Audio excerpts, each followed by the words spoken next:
DJ Manish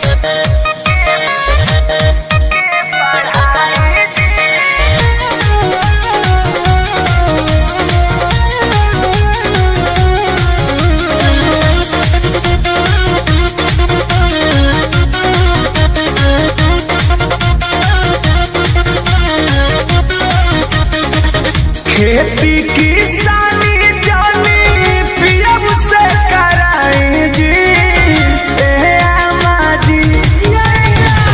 खेती किसानी जानी पियब से कराई जी अम्मा जी। पढ़तानी तो पढ़ाई जी अम्मा जी। हमारा रजऊ के पढ़ाई जी कॉपी कलम हमारा बलम के धराई जी अम्मा जी।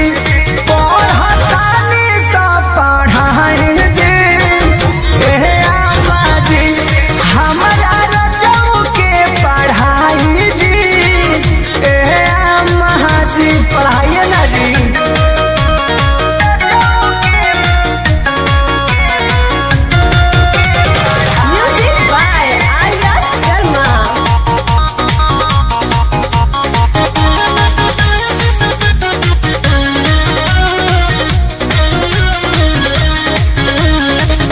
देवरू से भले डहलावाइले हब बिया जी।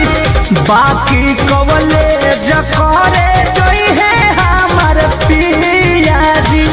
ए अम्मा जी बात बुझी ना। देवरू से भले डहलावाइले हब बिया जी। लेकिन कवले दिया कहरे जोई है हमार पिया जी। घटता पोजीशन अब टीवीशन लगाई जी अम्मा जी। पढ़तानी तो पढ़ाई जी अम्मा जी। हमारा रजऊ के पढ़ाई जी अम्मा जी।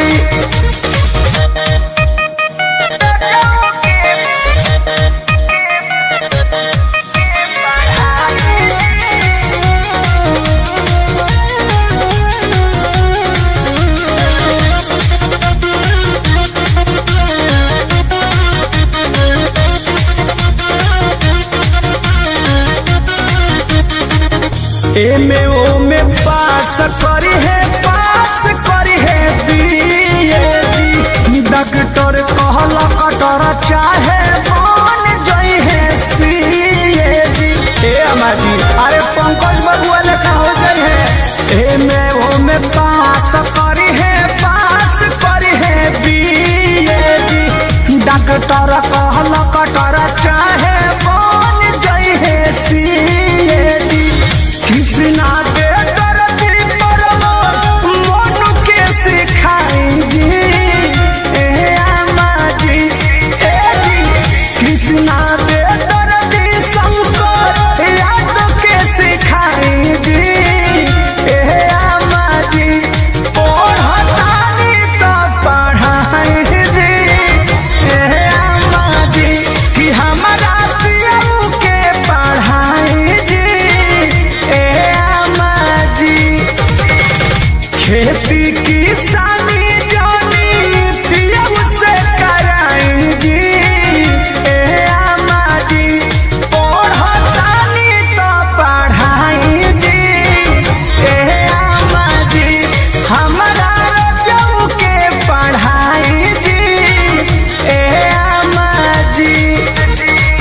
कॉपी कलम हमारा बलम के धराई जी अम्मा जी। पढ़तानी तो पढ़ाई जी अम्मा जी। हमारा रजऊ के पढ़ाई जी अम्मा जी। हर पढ़ाना जी।